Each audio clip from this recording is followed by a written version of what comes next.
सपना के महल बनावे, मन सपना के महल बनावे, दुनिया ढेला चलावे, जिंदगिया के खेला समझ में न आवे, जिंदगिया के खेला समझ में न आवे।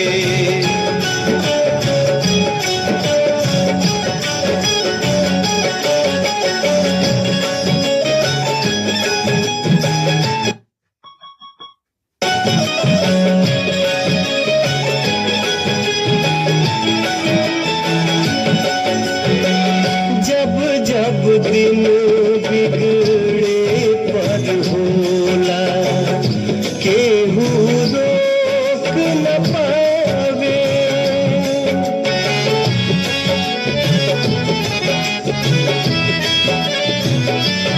ओ जब जब दिन बिगड़े पर होला, केहू रोक न पावे।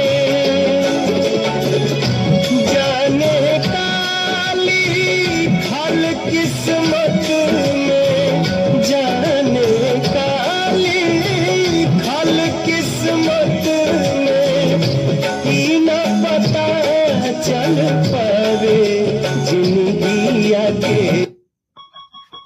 खेला समझ में न आवे, जिंदगिया के खेला समझ में न आवे।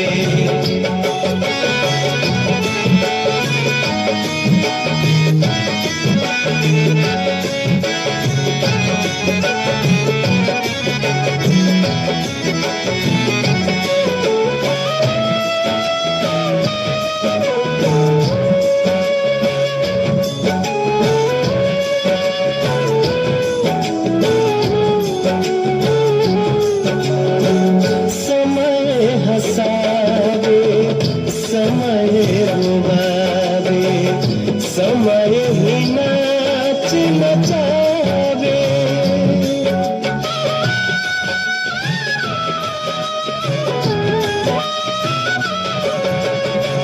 समय हंसा, समय रुवावे, समय ही नाच नचावे। जान बूझ के ना कोई माली, जान बूझ के ना कोई माली, आपन बगिया जगावे, जिंदगिया के खेला समझ में न आवे, जिंदगिया के खेला समझ में न आवे।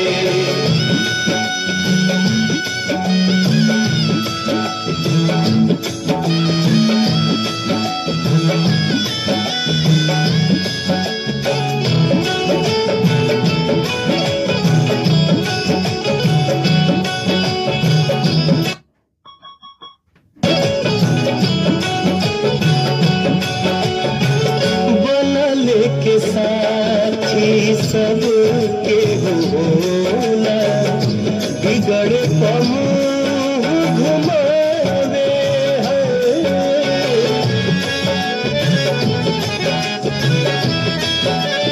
हो।